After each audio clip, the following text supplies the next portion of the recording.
Eu acho que há uma razão essencial, que tem, com o tempo se tem manifestado. Há um afunilamento da vida partidária. Os partidos eram muito mais abertos há 20 anos, 30 anos, do que hoje.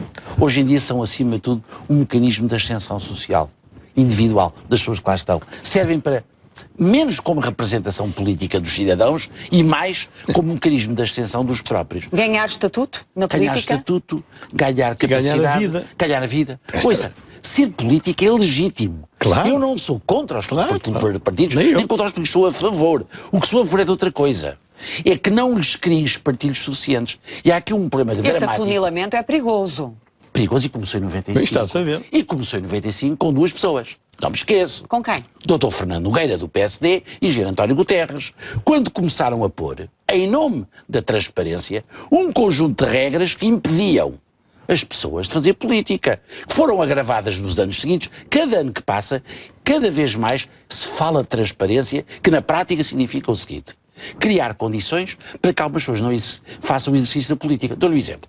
Com a lei atual, você não pode ter um bom banqueiro de Ministro das Finanças. Sabe porquê? Porque quando sair do governo não pode ir para um banco. O que nós criámos em Portugal são fórmulas institucionais de suspeição.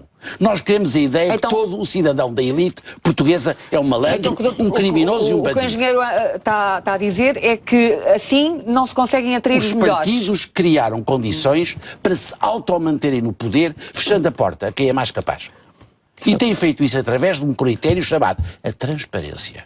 A transparência impede que os melhores lá estejam, porque somos todos suspeitos. Eu venho de uma área profissional. Se eu for para o governo, nessa área, porque é suposto, eu ir para é suposto na democracia escolherem-se os melhores. Vamos supor que eu sou bom, que não é verdade. Que sou chamado para uma área do governo onde eu pratico na minha vida profissional. Quando eu sair, estou impedido durante 3 anos lá voltar. O que é que eu vou fazer? Eu acho que nesse ponto o Dr. Medina discorda de si. Isso é ele. Isso é o problema dele. Quero ouvir a opinião. Não é meu. Eu não tenho esse problema porque eu nunca fui metido nessas andanças. Sim. Não, mas em relação à qualidade do sol político. Não, mas você sabe... Ele concorda comigo sobre isto. Não, eu penso que o Dr. Medina defende que haja um período de nojo. Eu concordo se as pessoas forem sérias, percebe? Porquê que a gente está a ter suspeitas para das não pessoas? haver conflitos de interesse. Mas quais conflitos de interesse? Porquê que a gente está a partir de pensar que um cidadão vai para o governo, vai olhar para o seu interesse ou para a pátria? Mas, Ângelo, como é que as pessoas não vão desconfiar se o sujeito sai do Ministério, daí a um tempo vai para uma construtora e depois está a negociar PPPs? Henrique. Mas isso é mentira? Não. O que é preciso é outra coisa. São critérios de interpretação. É preciso seriedade que não existe. Com certeza, mas olha lá, Henrique. Quanto menos valores você tiver no governo, menos capacidade tem de manter esses critérios. O que você está a fazer hoje em dia, o que está a fazer em Portugal, é impedir que pessoas com qualidade irem para lá. E mais, é uma segunda coisa. Você desculpa. O timbre que se põe em cima das pessoas que vão para o governo. Bandidos, gatunos, roubas. Isso é um exagero atual. Não exagero, é o dia-a-dia. Mas isso é atual. É o dia-a-dia que sobre a política. Ouça, o ponto de partida desta desgraça... O povo português, infelizmente, em algumas circunstâncias, merecia muito melhor. Mas às vezes, o povo não se ajuda a si próprio. Ouça, o ponto de partida disto reside no seguinte. Para ser deputado, enfim, em princípio é um início de carreira política, é preciso que o chefe o ponha lá. Isso é. Porque você não pode entrar sem ser numa lista de um partido. O seguinte, é preciso que lhe abram a porta. Portanto, você tem logo que fazer essa conquista, que é de natureza pessoal. Em segundo lugar, o chefe do partido não está a olhar para a sua qualidade. Como o eleitor não vota em si, vota num partido. Você vota no PSD, vota no PS, no PC, no que seja, mas nunca se vota na pessoa. E por conseguinte, a pessoa é irrelevante. Pôr lá uma azelha, um ladrão, outra coisa qualquer, é absolutamente irrelevante. E isto mata a partida toda a seleção. Agora, no plano ministerial já é diferente. O que é que o senhor acha sobre o plano ministerial? Não, é diferente, porque no plano ministerial não é preciso ir procurar ninguém que venha para fazer carreira política. São pessoas que já têm vida pessoal. E aí é muito mais... Era mais fácil. Alguns não têm. Normalmente as pessoas, por exemplo, este Ministro das Finanças, a gente não sabia onde é que ele andava, mas ele estava aí metido nos gabinetes. Quem é que lá anda mais? Estava no Banco Central Europeu, em Frankfurt. A Justiça andava para aí a advogar, a gente sabia de onde é que vinha. Quem mais? O Paulo Macedo, sabíamos que ele existia, já tinha sido diretor. Quer dizer, a gente já com passado. são pessoas com estatuto. Esta entrada para os partidos, fazendo-se carreira, começa exatamente mal à porta. Tem que ser alguém que o chefe aceite, seja primo deste, seja amigo dele, seja sobrinho do outro. E ele não tem que dar satisfações ao eleitorado. O doutor Medina acha que... Põe lá um pânico sem qualidade e o eleitor vota no PSD ou no PS. Doutor Medina, vamos avançar. Acho que sim. O doutor considera que a democracia de 1976 corre um sério risco de colapsar? Ouça, depende daquilo que vocês chamam de colapsar. Agora, que ela... Se nós não considerando a capacidade para enfrentar esta crise. Se nós não arrepiamos caminho, se os partidos não perceberem que nós estamos a bater na parede aquilo que eu receava daqui a 3 anos, que é isto do Estado Social, batemos anteontem com a declaração do chefe de governo. Se toda a gente não perceber que não há dinheiro para o Estado Social e que não há dinheiro, não há sítio onde ir buscar o dinheiro, pelo seguinte, ele tem que ser reformado e é desejável que ele seja reformado sobre um estudo feito por gente competente para que os políticos possam discutir e tomar opções. Se ele for reformado assim à machadada como tem sido, não é possível, não era possível fazer nada. Mas agora estamos numa corrida contra o tempo, não é verdade? Sim, mas perdeu-se tempo, já se devia ter começado. O colapso, a queda do Estado Social vai definir por muitas décadas o destino da sociedade portuguesa. Engenheiras do Correia. Eu acho que o Henrique disse muitas coisas certíssimas e eu subscrevo-as. Uma delas é justamente se a democracia pode colapsar. A democracia nós é que a defendemos individualmente, na nossa consciência, na nossa vida. Simplesmente nós podemos até manter rituais democráticos, mas a essência da democracia está viciada há muito tempo. Sim, pode haver já há muitos anos. E isto começa pelo sistema partidário. Eu não gosto de um Estado grande, mas gosto de um Estado forte. E só temos um Estado forte se tivermos instituições fortes. Eu, nesse momento, sou institucionalista. E a coisa mais importante, o aspecto mais importante para ter instituições fortes é, por exemplo, temos um Parlamento forte. O Parlamento forte não é feito com estes deputados. É feito com deputados que têm uma capacidade e uma independência dependente da sua vontade, refletindo a vontade de quem o elegeu, que é necessário salvaguardar. Hoje em dia o que temos com este sistema eleitoral são entidades comandadas. Sim, mas ninguém e não entidades que refletem. Ou seja, é essencial mudar o sistema eleitoral em 2 coisas. Eu chegava a 2 coisas. Primeiro, por a hipótese de, simultaneamente com a votação no partido político, ter também a votação na pessoa. Para não ser apenas uma lista. Lisboa tem 60 deputados. Quem é que sabe que são os deputados políticos? Como é que eu sei, vivendo em Sintra, por exemplo, quem é o meu deputado de Sintra? Eu não sei quem é. Eu não tenho a pessoa que me representa. Então considera que neste momento não estamos com instituições políticas fortes? Eu digo que são políticas fracas, pelo contrário, estão muito fracas. E o Presidente? O Presidente da República pode continuar a ser eleito como é, mas como você já percebeu dos 4 Presidentes da República que tivemos, que depende muito da natureza do desempenho que ele pretende. Há pessoas que têm uma capacidade de afirmação mais forte do que outras. Eu continuo a desejar que o Presidente da República seja eleito diretamente pelo povo para ter uma legitimidade forte. Agora, para que vale ter legitimidade se ela não é usada? É aquilo que o Henrique há bocado dizia.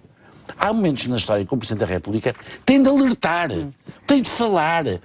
Judite, nós estamos na altura em que mais do que protestar, temos que falar. Porque se não falarmos, há o protesto. E o protesto decorre em muitas circunstâncias, não haver um debate sério em Portugal. Acha que o Presidente da República devia falar, neste momento? Devia promover debate. Já devia ter falado há muito tempo. Já devia ter falado, devia ter promovido debate interior, exterior, o que quisesse. É preciso pormos os portugueses a perceber a realidade portuguesa. Que é o mais importante. Judite, nós não aferimos uma vontade nacional, que é só uma das vontades dos cidadãos, sem cada cidadão saber como é que está, porquê que está e para onde é que pode ir. Dr. Medina, e entretanto, por falar em cidadãos, as sondagens revelam maiorias esmagadoras de descrentes e desiludidos, as ruas enchem-se de pessoas, de espontâneos, que vociferam contra tudo e contra todos. Assistimos ao desprestígio dos órgãos do Estado, neste clima de contestação social. Como é que é? Bom, tudo isso agora a aproximar-se deste momento crucial, que é o Estado Social. E a economia a não crescer, os impostos a não serem cobrados, provavelmente os déficits a não serem respeitados, sem dúvida nenhuma, sem se resolver o problema do investimento na economia, porque não são feitas reformas estruturais. Nós agora vemos o Ministro da Economia eufórico aí a falar das licenças, lembra-se? Não sei se a gente ajudou alguma coisa com a doutora Zita Seabra. Talvez. Não nota que ele está agora muito entusiasmado. Ao fim de 1 ano e meio. Ao fim do ano e meio é que o Ministro da Economia fica assim aquecido sobre as licenças. Está tudo errado, como é evidente. Em Portugal as pessoas têm muito medo de falar. E têm muito medo de falar porque estão sempre a tratar das suas vidas, sabe? Vida pessoal, vida patrimonial, vida política. Porque em Portugal rende andar a dizer coisinhas baixinhas. Exato. Em Portugal perde-se dinheiro quando se fala. Eu sei, eu posso falar por sei. Nós murmuramos, mas não falamos. Não, eu falo. Mas em Portugal é aquilo a que eu gaguejo. Doutor Medina, está a dizer que os comentadores e as pessoas que opinam são penalizadas? Claro. Bom, muitos deles são condicionados e estão ao serviço de alguma ideia. Muitos deles, sim, claro que sim. Muitos que sim. Mas eu estou a falar dos políticos, não é? Dos comentadores, dos tais da gravata vermelha. Às vezes é penalizante. Eu já tive um caso. Às vezes. Eu tive um caso, vou dizê-lo pela primeira vez na vida política nacional. No ano de 91, eu fazia como críticas, eu apoiava o PSD, mas como sempre na minha vida, dizia o que pensava. Alguém exigiu uma devassa fiscal às minhas contas. Alguém do Estado português. E não foi para a frente porque outra pessoa do Estado português se opôs, incluindo o Dr. Cavaco Silva. Mas isto fizeram com represália. E não era a mim. Era a mais 3 pessoas do PSD. Não se pode saber quem? Não vale a pena. Mas houve pessoas sérias. Houve pessoas sérias dentro do PSD, no Estado português, que se opuseram, mas porque eu criticava determinadas coisas, e eu e outros 2 militantes do PSD, ou 3, já não me lembro bem dos nomes, mas 2 não me lembro. Houve uma tentativa, houve uma ordem para se fazer algumas coisas de devassa da minha vida bancária e fiscal, por exemplo.